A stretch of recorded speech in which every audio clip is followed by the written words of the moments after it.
Hi everyone, welcome back to the Big O series. In the previous videos, we introduced the basics of Big O notation and some of its key properties. Today, we're going to talk about one of the most ideal types of complexity, O of 1, also called constant time complexity. What this means is that no matter how large the input is, the runtime of the algorithm does not change with the size of the data. In other words, whether you have 10 items or 1 million items, the execution time is about the same. Let's look at a simple example, getting the length of a string.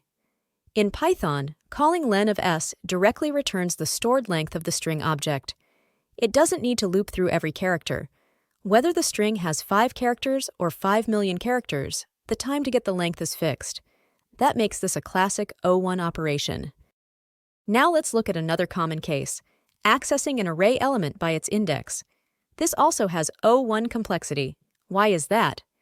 Because an array is stored in a continuous block of memory, like a row of rooms numbered in order, each holding one element.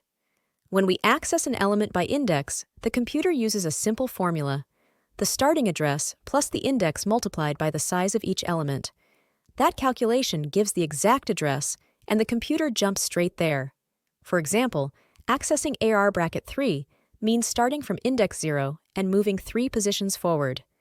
It's a single step to locate and retrieve the value. Whether you access index 3 or index 1 million, the computer still does just one address calculation, so the performance is the same. For the third example, let's talk about hash tables. Insert, lookup, and delete operations in a hash table are usually O1 as well. Here's how it works. The hash table uses a hash function to turn a key, like the string apple, into an integer. That integer corresponds to a specific location in the table, so we can go directly to that spot and find the data.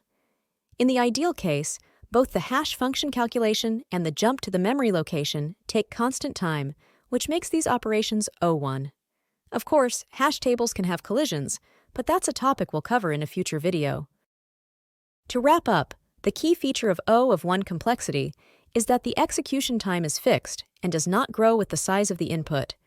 Common examples include getting the length of a string, accessing an array element by index, and performing insert, lookup, or delete operations in a hash table.